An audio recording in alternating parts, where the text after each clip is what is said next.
Assalamualaikum warahmatullahi wabarakatuh. Halo semuanya. Apa kabar kalian hari ini? Luar biasa.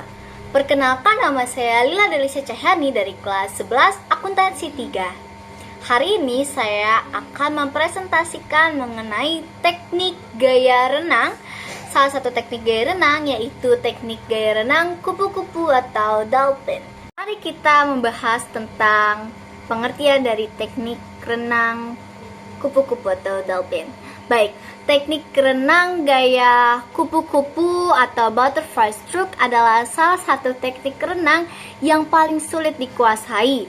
Karena teknik gaya renang kupu-kupu ini itu membutuhkan teknik yang akurat sekaligus ritme gerakan tubuh, lengan dan juga kaki yang bagus agar bisa dilakukan dengan benar. Istilah dari teknik ini itu tuh diambil dari cara perenang atau biasanya lengan perenang ya.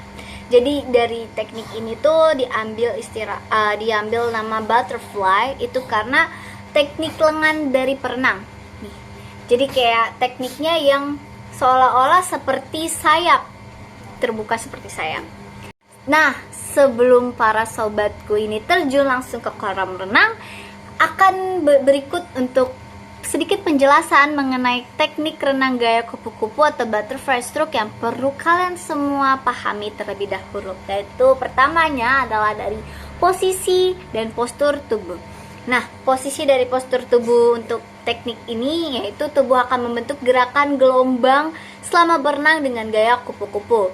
Lalu gerakan gelombang akan dimulai dari kepala, kemudian diikuti oleh bagian dada, pinggul hingga kaki. Hal ini dilakukan secara berirama sehingga membentuk satu gelombang berbentuk huruf S. Lalu posisi kepalanya ini bervariasi ya, yaitu tepat di bawah air saat membuang nafas dan dagu menempel pada permukaan air sambil menarik nafas. Lalu juga pastikan saat kepala di bawah air, pinggul terangkat ke permukaan. Sementara saat kepala berada di permukaan air, pinggul akan turun ke bawah. Teknik dari gerakan lengan. Nah, dari teknik ini ada beberapa istilah. Yang pertama istilah dari entry, yaitu lengan direntangkan ke depan tubuh dan di atas permukaan air. Lalu tangan masuk ke dalam air dengan bagian ibu jari terlebih dahulu. Jadi itu maksudnya seperti ini. Gini. Lalu tangan masuk selebar bahu dengan siku ditekuk dan posisinya sedikit lebih tinggi dari tangannya, seperti yang sudah dijelaskan seperti ini. Jadi bentuknya kayak gini.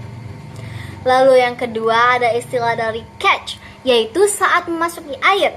Nah, pastikan posisi lengan itu lurus ya. Lalu selebar bahu, telapak tangan menghadap ke bawah.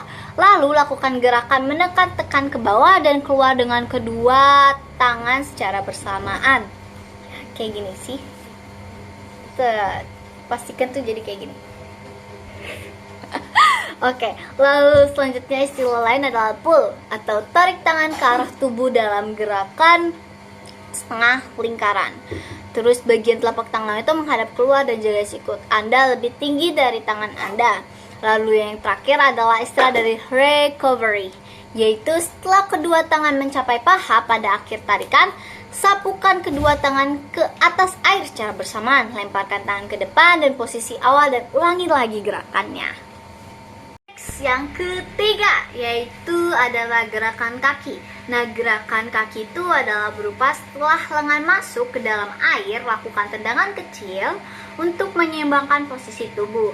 Lalu saat lengan ke atas permukaan air selama fase recovery, lakukan tendangan besar untuk mendorong tubuh ke depan karena momentum hilang selama fase ini.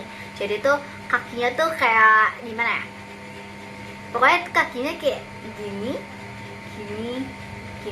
Kayak bentuk kaki katak ya. Kalau bisa dibayang ya, mohon dibayangkan ya bentuknya kayak gini. Kalau tangan kan tadi keluar dari dalam keluar. Kalau yang bentuk kaki itu bentuknya tuh dari luar ke dalam. Jadi kita mendayung. For next itu adalah tentang teknik pernafasan. Nah, dari teknik yang akan saya jelaskan ini kamu akan tahu apa yang perlu kamu lakukan dan bagaimana cara kamu menarik nafas dan mengeluarkan nafas agar kamu tidak kehabisan nafas saat melakukan teknik ini.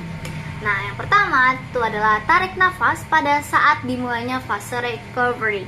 Saat lengan baru saja mulai keluar dari atas permukaan air. Jadi itu kayak kita tarik nafas saat ini. Lalu angkat dagu sejajar di atas atau menempel di permukaan air sambil melihat lurus ke depan. Kemudian tarik nafas dengan cepat melalui mulut. Jadi pas kita ngangkat kepala, kita keburu-buru harus tarik nafas lewat mulut. Lalu yang setelahnya adalah nafas terhirup, baru segera turunkan kepala ke bawah air dan buang nafas melalui mulut dan hidung. Kepala harus kembali sebelum lengan memasuki air ya kawan-kawan.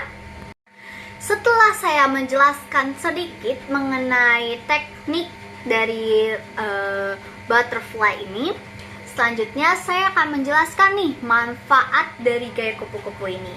Jadi kalau manfaat renang itu kan secara salah satunya itu adalah memberikan latihan menyeluruh pada seluruh bagian tubuh ya kan. Selain itu berenang itu juga bisa membantu mencegah resiko penyakit jantung, stroke hingga diabetes mellitus tipe 2. Nah, siapa nih dari kalian yang baru tahu dari manfaat berenang itu kayak gimana? Nah, lalu selanjutnya manfaat khusus untuk pengguna dari teknik butterfly ini adalah dengan gaya renang ini terbukti membakar kalori rata-rata tuh 450 kalori selama 30 menit menggunakan teknik ini. Jadi kalau misalkan selama 30 menit kalian berenang menggunakan teknik ini, dijamin 450 kalori kalian itu bakal hilang habis. So, teknik ini tuh sangat berfungsi untuk kalian semua. Buat yang ingin menurunkan berat badan, merasa sulit banget nih buat diet, jadi kalian mungkin bisa coba teknik renang. Teknik renang berupa teknik kupu-kupu. Siapa tahu dengan ini 450 kalori kalian bisa langsung terbakar. Lalu manfaat lainnya itu dengan berenang gaya kupu-kupu ini nih, kita dapat mengencangkan dan membangun otot tubuh bagian atas, terus dada, lengan terutama di tricep ya kan, terus itu perut, otot, punggung, dan gaya renang ini tuh juga mampu meningkatkan kelenturan tubuh kamu dan peregangan untuk memperbaiki postur tubuh kamu. Jadi dengan adanya teknik ini, postur kamu tuh yang tadinya tuh jadi kayak bungkuk gini bisa jadi tegak dan bagus, kayak estetik. Nah, oke guys, setelah aku udah kasih tahu nih, kasih paham tentang teknik gaya kupu-kupu ini, kalian ada rencana buat nyoba juga nggak ya? Nah, kalau pengen coba, aku kasih tahu ya, kalian tuh nggak boleh main asal-asal coba teknik ini. Jadi harus dilakukan secara bertahap dan selalu adakan yang namanya pelatihan khusus untuk teknik ini. Karena teknik ini kan termasuk teknik yang sulit untuk dikuasai. Jadi kalau bisa teknik ini tuh digunakan oleh orang-orang profesional saja. Tujuannya untuk meminimalisir adanya resiko cedera. Jadi kalian kalau pengen coba-coba kayak gini tuh harus dalam pengawasan orang yang udah jago menggunakan teknik ini. Kalau gitu, terima kasih sudah mau mendengarkan. Sampai jumpa.